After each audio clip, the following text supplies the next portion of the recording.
So I have a question. So a lot of people do keep it inside. How do you try to approach those people? How do you find out if they're not getting it out? How do you find out? Mm-hmm. Man, energy and vibes is everything. I say the energy you put out into this world, this universe, it comes back. So when you put that energy out towards people, you can see how they react. If I give you nothing but just positive vibes and good vibes and you still don't react to it, it's not necessarily you don't like me or whatever the case is. You can just tell. It's like throwing a ball at a wall. You know, if it's a soft wall, it's not going to bounce back. But if it's solid, like you, it's going to bounce back. So you just not put the energy out there, I can tell. Or you can walk up to people and sense it. They're sad, they're angry, they're confused. Whatever the case is, you can sense it, It's like smells. You walk into a house, you smell garlic and tomato sauce and cheese. It's either pizza or... Hopefully. Yeah, hopefully. Hopefully it is. But, it can only be so many things. Same way with people. And usually just asking and opening your mouth up. Our generation, everybody wants to be tough guys, so they don't speak to complete strangers. She don't like it, but I'll talk to anybody, anywhere. That's this guy. You talk to anybody. That's how it's supposed to be. I think that's how I ended up here. You just hit me up, Dope. Do you use that like for boxing, like when you see your opponent? What about it? All this stuff you mentioned?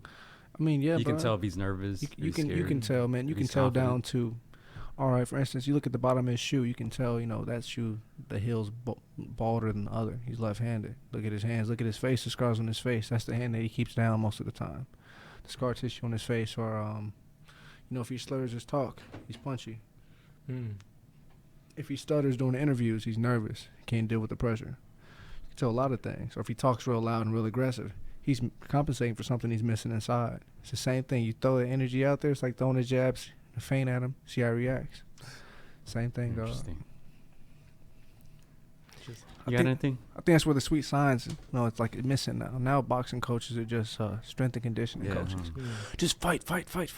Yeah, I'll be honest with you, Anthony. So I never heard of your name until what? Yep. No. Just being real There's with a lot of you. people You never heard of my Anthony, name? dude. You know why? It's because my name is Antonio Montana Morales Rodriguez. Simon, huh? Nah, Last name is Simon, huh? Right. Simone. Being straight up with you, I have not heard your name until what happened with the Zone in that previous fight when you came out and you did the interview. Instead of having the reflection on yourself, you ended up putting it on somebody else's shoulders, right? My thing is you caught my attention when you did that, because usually I don't hear somebody being outspoken or be on the spotlight on the sport of boxing unless you have a country behind your back or you're being like this big name superstar. In this case, like let's say in the case of Adrian Broner, right? Deontay Wilder, Tyson Fury, Canelo, all those big names have charisma, or they do something outside the ring, right?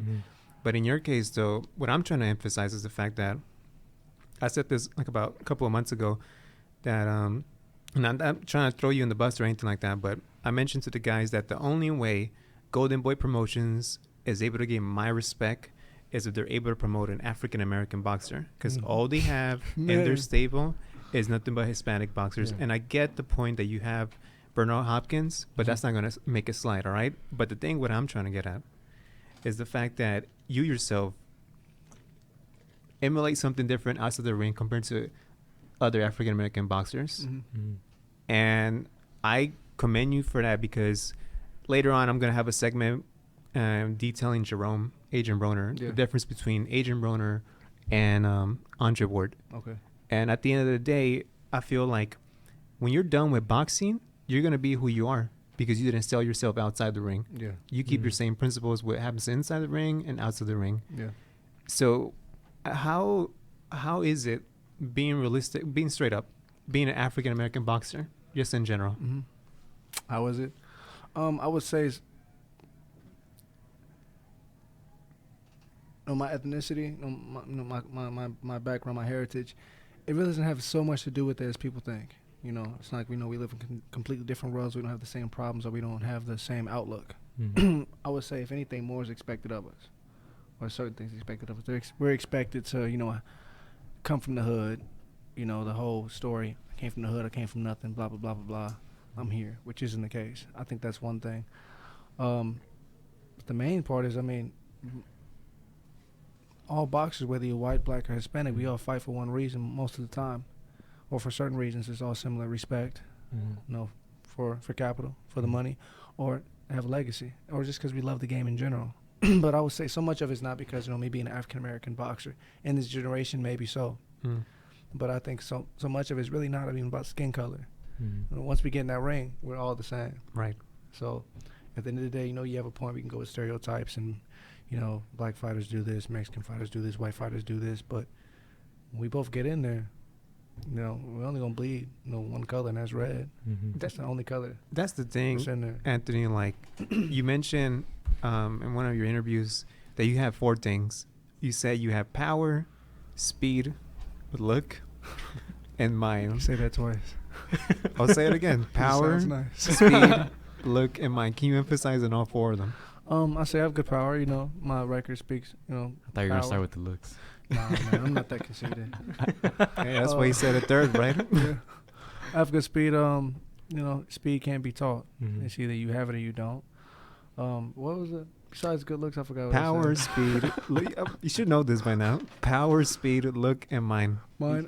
You said it's not rehearsed, man. It's from the heart. You said That's why. the mindset you have to have. Well, going back to the originality of boxers, they were all students of the game. They were intellectually sound. They could read. They could write. They could talk. You don't see that too often now. And that's the sweet science of boxing. You have to be a student of the game. Reading and writing and be able to watch video and take notes. It's all part of the game. It's like going to school, boxing school. So I have the mindset and the look. You don't want to be judgmental, but in boxing, you are judgmental. You usually go to the fighter who's good looking. They can speak and has the look. Same way with kids. You grow up wanting to be the basketball player that has the look, the one that has the face. Steph Curry. No. But but I feel like I have all those. The only reason I say that is because I look at all the fighters right now. You don't really see it too often. If they do have the possibility of being that person, they're not either marketed right or you just haven't heard of them. But I mean, like Hispanic fighters, they do it very well. Chavez, Chocolatito, if you say his name right.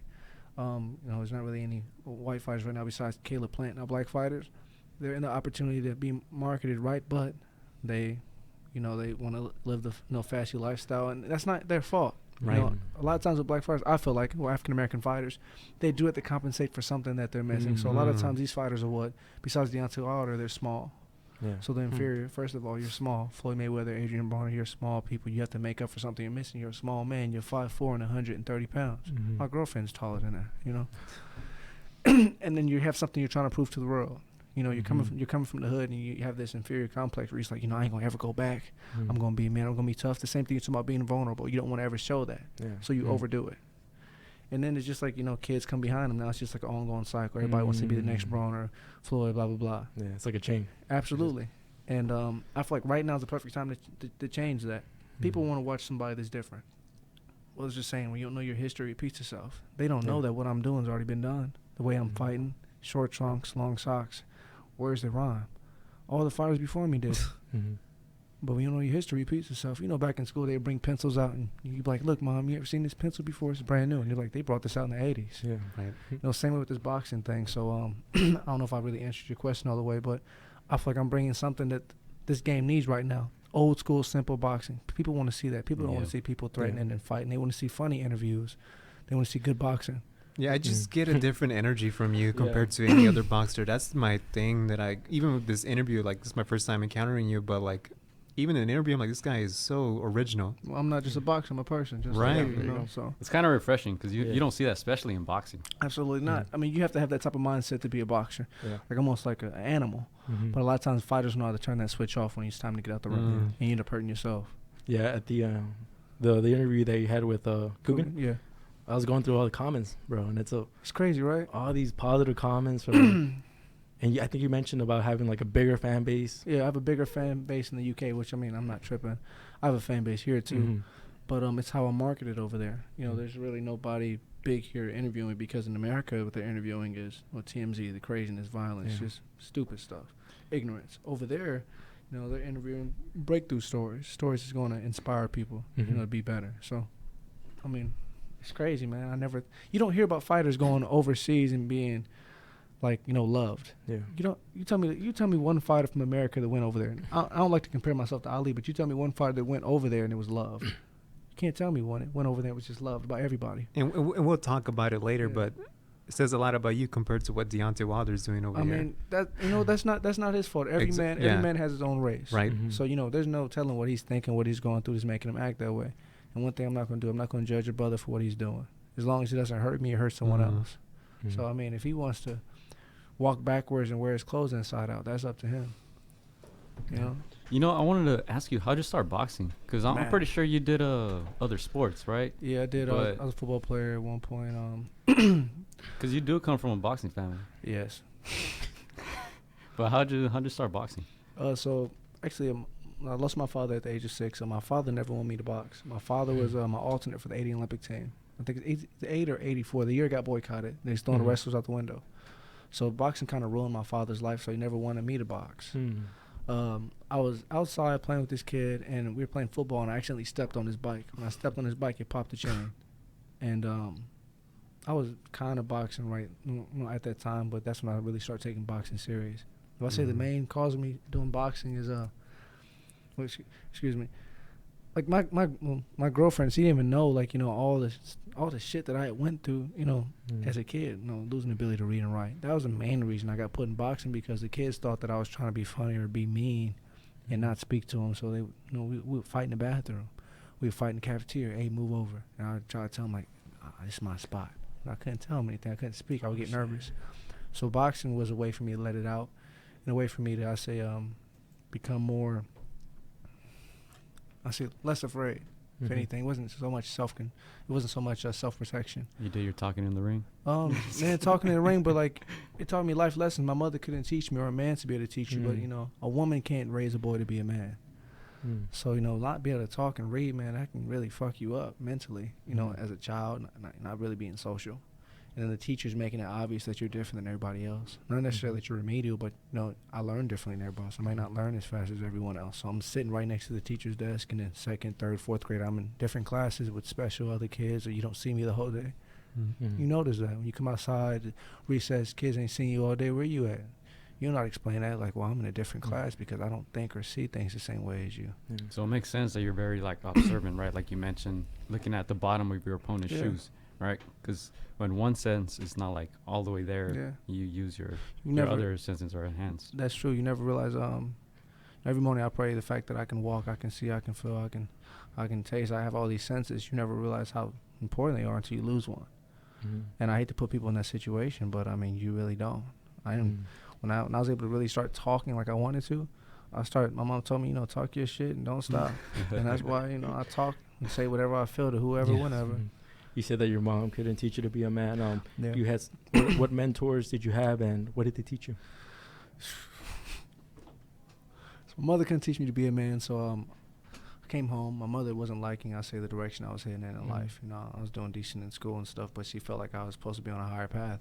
So I came home, had a one-way ticket to Vegas, and $50 in a suitcase. She told me I'm going to move with my uncle, and I can come back when I got my shit right. So my uncle, I'm related to the Mayweathers. So I moved in with Roger Mayweather. For anybody that thinks Roger Mayweather, does dope or does anything like that, he doesn't. Never did. He has diabetes. When you don't take your insulin or your medicine, you get real sick and you look, sickly like that. You get really skinny. You start hallucinating. You're not well. So sometimes I get locked in the house. He had a double lock on his door. Sometimes he would forget who I was. We get into fights, things of that sort, which wasn't his fault, but I spent more time outside the house than I did inside the house. In the area that that I was living at the time, it was a nice neighborhood as far as how it looked, but the people in the neighborhood, it was pretty rough. Rolling 20s, Crips neighborhood is a tough area.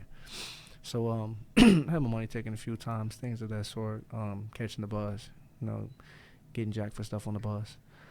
And it taught me that, nobody's going to care about you. How are you going to care about yourself? So it's told me to be real aware and just not to take things for granted. And it made me very mature. My mom told me I could come back when I was 15. I came back. I played football. Was in school for a little bit. She realized I still wasn't where she wanted me to be as a man, so she sent me back. And I was like, please don't send me back. Please, send me back. I came back when I was 18, and I came back the man she wanted to be. She wanted me to be. It was a couple of years ago when Kanye West came out with his first Nike shoe. On the back, it says, everything that I'm not, maybe everything that I am. Yeah, absolutely. Floyd. And you know where I'm going with this, right? Absolutely. Because then you ended up saying in this interview, Floyd didn't do much for me, But him not doing much for me did everything for me. Everything I am is everything he didn't give me. Everything I am is everything he didn't give me. And I don't say this in a negative way. This is the best thing could have happened to me.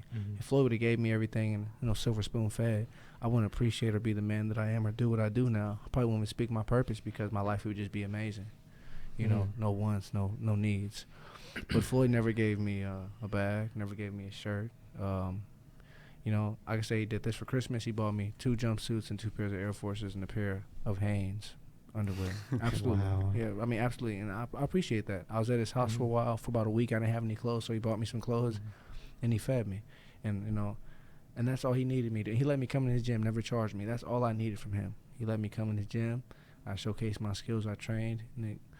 And I feel like I fulfilled what I was supposed to be because of him not giving it to me. I don't mean to shoot down any celebrities' kids, but a lot of celebrities' kids, majority of the time, never surpass their parents or become anything because they don't know anything. They don't know anything about adversity or trials or what it feels like to be hungry or be thirsty most of the time. But those are all things. That's exactly what happened on the Brandon Adams versus Sugar Ray Jones Jr. Yeah, that's what we saw. Exactly. I mean, adversity and trials, that creates a person. Pain, suffering creates a person. Well, you don't know any of that. You never lived. And there's a lot of people like that. I call it existing and not living. Yeah. Can you imagine what it's like to never know hunger or thirst, dog? Like, what? Yeah, there used to be, there is a football manager who used to train, used to be the manager for Liverpool. His name was Brendan Rodgers, and he had this philosophy of silver spoon or silver shovel. And I think that's the completely opposite from what your end came from with Mayweather, right? Yeah, absolutely. I mean, silver spoon or silver shovel. I heard that before from my old man, but I thought that was either like, you know, you have a silver spoon, you're fed everything, or a silver shovel, like you work for everything. So, yeah, this is off topic, but I hate when people describe boxers as, you know, African-American boxers, Hispanic boxers. All of us don't come from the hood. A lot of people do, you know. But in my situation, they always say, you know, I came up from the hood. Mom was on dope. Dad was in the streets. Nobody never gave me nothing. Dropped out of school, sold dope. That's not the case with a lot of boxers, and that's how we're viewed.